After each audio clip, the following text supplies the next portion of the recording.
Hey y'all, I really hate YouTube. YouTube sucks, but doesn't matter. I'm using YouTube for my own purposes.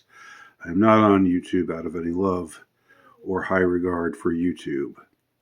Uh, I'm on YouTube because it is still the best way to reach people, and that's what I'm trying to do with these videos. Now, one of the things that I find despicable about YouTube is how the seemingly random way in which some people's comments just don't get posted. In other words, I get notification of them, but they don't post under my video for some reason. I've never been able to determine any rhyme or reason for why this has been so. But it's seemingly a random thing. It's probably not random, but I haven't been able to pick up on exactly what the pattern is. Nevertheless, there was someone who had a really thoughtful response to the last video that I recorded, the one that I posted earlier today, and I wanted to just discuss it here. And I'll identify him by name or by the name the handle that he uses, just because he was posting under this handle. So I'm just going to assume that he would be okay with me using that handle in talking about his comment, which again didn't get posted for some reason, but it's good enough. It's a good enough comment. It's an insightful enough comment. It's one that adds that adds something to this entire discussion of what exactly is going on with this third entity. This the things that I've been discussing, the things that came into my mind after watching Giorgiani's interview. So, and this is regarding the elite eugenicist faction, or the fact that when we look at these elite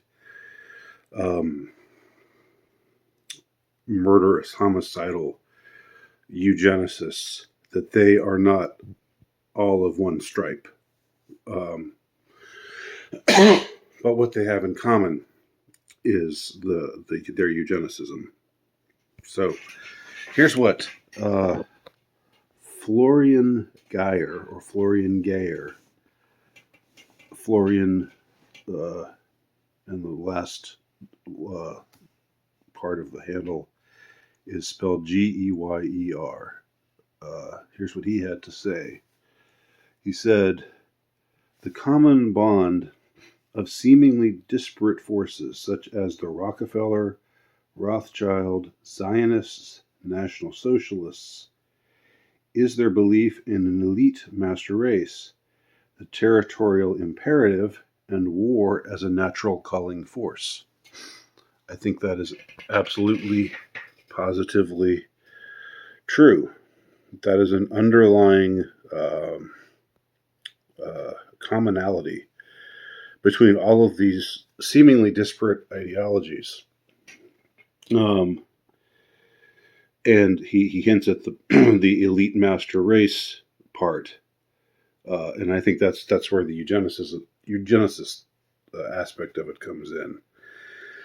However, they picture this master race to be, of course, what we're used to is one particular presentation of this so-called master race. But as I was saying in my prior video, the people with the same ethnicity as Jeffrey Epstein envisioned themselves as being the chosen race in their own pedigree, as being superior. Not everyone who goes. I'm not saying everyone of that ethnicity feels that way, but there is a tradition of that way of thinking about themselves. So it would seem that there are what Florian Geyer is pointing out here, and what I wanted to save from his comment is that there are disparate factions, but perhaps all working in concert in certain ways, because they all share in common uh, a belief in an elite master race, a territorial imperative, meaning they have the world is theirs to conquer. The world belongs to them, and not to the lives unworthy of life, not to the to the Untermenschen, but to them.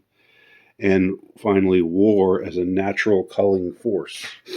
Boy, that kind of rhetoric surrounding war is something that you do hear quite a bit from certain ideologies. So anyway, I just wanted to throw that in. And thank you, Florian Geyer, for your commentary.